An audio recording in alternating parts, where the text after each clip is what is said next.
Turizmit, Kulturës dhe Sportit, zotit Blendi Gonxha, kërkuar nga deputeti Aina Zhupa.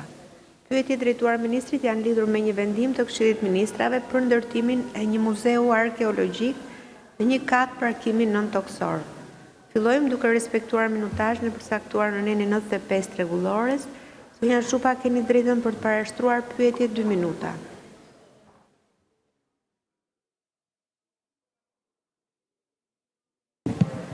Faleminderit, zonja nënkryetare. Në fakt, siç e thatë edhe ju, pyetjet drejtohen për faktin se jam tërësisht e habitur kur në shkurt të këtij viti doli një vendim i Këshillit Ministrave që thoshte një kat parkimi nën-toksor në sheshin Nën Tereza do të jetë muzeu arkeologjik i shqiptarëve. Në fakt, mendova ka qenë një zbardhje e gabuar dhe u futa për ta parë vetë. Nuk ishte një zbardhje e gabuar, shqiptarët do ta kenë muzeun arkeologjik një kat parkimi. Në gjithë botën arkeologjia funksionon për të nxjerrë nga toka në dritën e diellit, për të zhgroposur gjetjet dhe për t'i vënë ato që t'i shikojmë me krenari e gjithë bota identitetin dhe historinë tënde, kurse në Shqipëri ndodh e kundërta. Në Shqipëri projekti është gjetjet që janë në dritën e diellit, t'i groposim, t'i fusim në parking nën-toksor, a thua se na vjen turp nga identiteti dhe nga historia e shqiptarëve. Është një vrasje që i bëni identitetit kombëtar. Është një model i paprecedent dhe kam thirrë ministrin pikërisht që të më thotë cili është modeli ndërkombëtar që i është referuar në konceptimin e një kati parkimi si muze arkeologjik. Të më thot, a është konsultuar komuniteti i ekspertëve të trashëgimisë kulturore dhe a ka pasur mendime kundërshtuese në ata? Mund të më thot si e justifikon zgjedhjen e një hapësire të tillë ku ka nevojë që muzeu të ketë ekspozim dinjitos, të ketë akses publik dhe të jepet rëndësi trashëgimisë që përfaqëson? Mund të më thoni, ministër, si garantohet që kushtet fizike të një strukture të tillë si ndriçimi, ventilimi, lagështia, siguria të përmbushin standardet për ruajtjen afatgjatë të trashëgimisë tonë kulturore? Si e keni kryer, nëse e keni kryer, një studim të plot, fizibiliteti dhe ndikimi kulturor për këtë projekt? Zoti Ministër, ndodh në vendet botës që nën tokë të gjenden rënoja të rëndësishme dhe nëse ti do t'i nxjerrësh nga andej për t'i ekspozuar diku tjetër, mund t'i prishësh dhe këto quhen muze in situ. Atje ku gjenden, atje lihen dhe ndodh që mund të jenë edhe kate nën-toksore. Nuk ndodh kur aman në asnjë vend të botës që gjetje që kanë parë dritën e diellit, që janë pjesë e muzeut sot që i përkiste dikur Akademisë Studimeve Albanologjike që ju e mbyllët për ta bashkuar me Akademinë e Shkencave vetëm për t'i vjedhur hapësirën, ju t'i merrni dhe t'i groposni në një kat parkimi që Google Maps edhe ku të pyesin për Shqipërinë, ku të shkojnë turistët, t'i thonë kati -2, trasheja A3, mbas makinës të bardh është muzeu arkeologjik. Kështu do t'jetë në Google muzeu arkeologjik i shqiptarëve. Muzeu arkeologjik është dinjitet dhe mund të meritonte një nga këto kullat e bukura që bëni ju këtu me lekët e pastrimit të drogës, mund ta meritonte që sheshin t'ja jepnit për muze arkeologjik. Ka Tirana hapësirë pafund, ka vet Asa hapësirë që ju t'i jepnit për muze arkeologjik. Por ju zgjidhni që parkimin nën-toksor ta shndroni në një muze arkeologjik. Çfarë do të bëhet me pronën e Akademisë Studimeve Albanologjike që është në sheshin Nën Tereza? A do ta jepni atë me korporatën e investimeve shqiptare për ta bërë ndonjë kull, siç parashikoni të bëni tek pallati i kongreseve? Jepeni për të bërë muze arkeologjik. Jepeni që të kemi një muze arkeologjik në dritën e diellit me kushtet më të mira që tregoj dhe të reflektoj dinjitetin e një kombi që ka historinë më të lashtë në Europë edhe në botë. Ne kemi një trashëgimni që na i ka zili bota. Ne kemi gjetje të cilat datojnë në data që edhe fshinjët tanë janë xheloz. Dhe ju jeni anti-shqiptar kur doni të groposni dhe të shëndroni në një mënyrë banale në një kat parkimi muzeun arkeologjik të shqiptarëve. Ka Shqipëria mjaftueshëm para, mjaftueshëm hapësira për t'i dhënë dinjitet, për t'i dhënë një hapësirë në dritën e diellit dhe për ta bërë këtë një vend atraksion turistik për gjithë turistët që vizitojnë Tiranën. Zoti Ministër, të drejtën për të përgjigjur 5 minuta.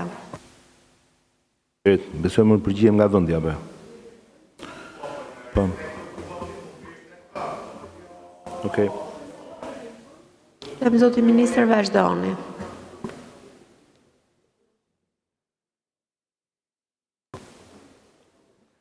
Qenë se nuk ishte interpelancë.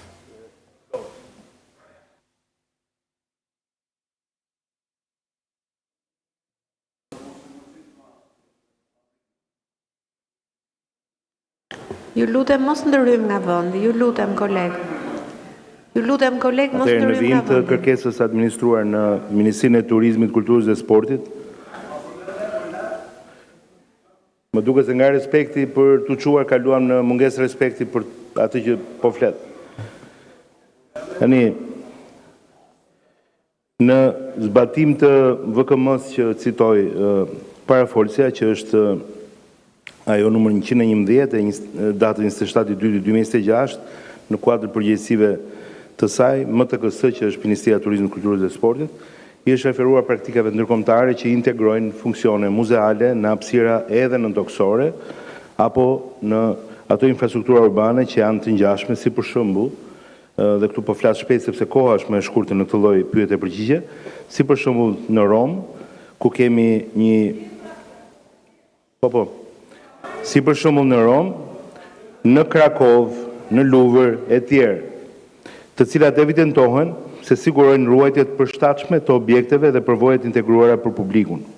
Kërkesa institucionale fillestare është paraqitur nga Akademia e Shkencave, pra nga vetë Akademia e Shkencave dhe autoriteti kontraktor për procedurat e prokurimit është përzgjedhur për zbatimin dhe për mbikëqyrjen Fondi Shqiptar i Zhvillimit. MTKS ka sugjeruar që projektimi të përmbush natyrisht gjitha standardet ndërkombëtare të ruajtjes nga ICOM, nga ICC-ROM, duke parashikuar sistemet kontrollit mjedisor, ndriçimit dhe sigurisë së përshtatshme për objektet arkeologjike.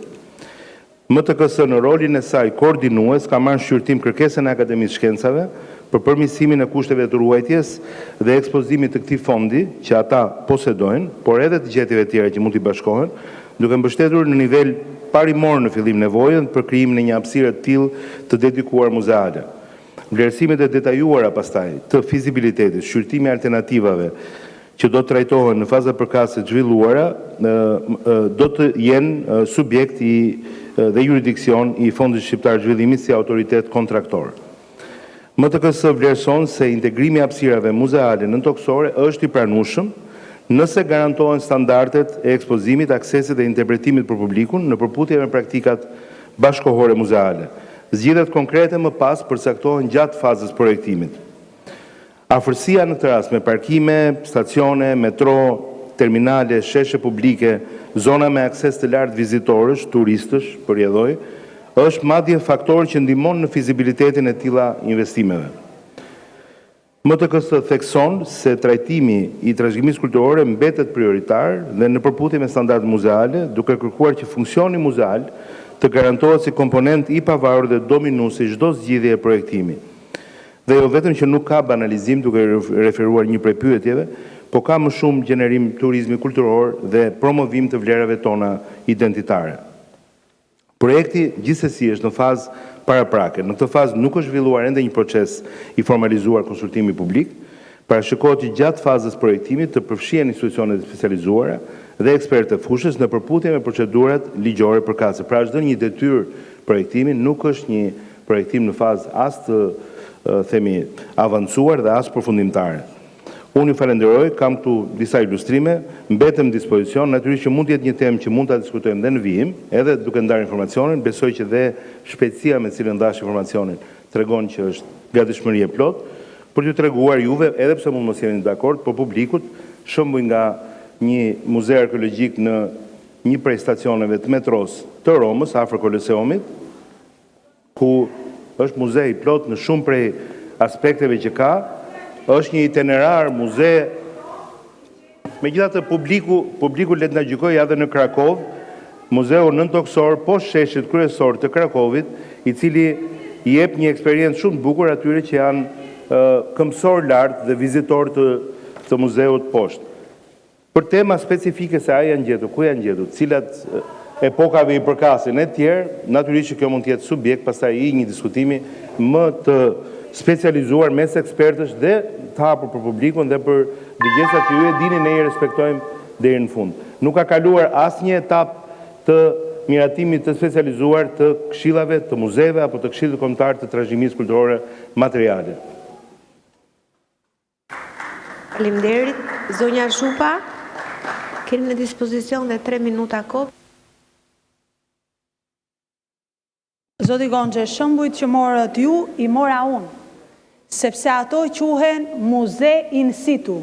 Atje, kur u gërmua në Rom për të bërë metron, u gjetën gjetje arkeologjike dhe nuk i lëvizën nga vëndi, por i ekspozuan për publikun, sepse u gjykua që lëvizshmëria mund t'i dëmtonte dhe duke qenë se është stacioni i metros pikërisht i Koloseut, bënte një lidhje logjike me atë pasuri nëntoksore dhe mbitoksore.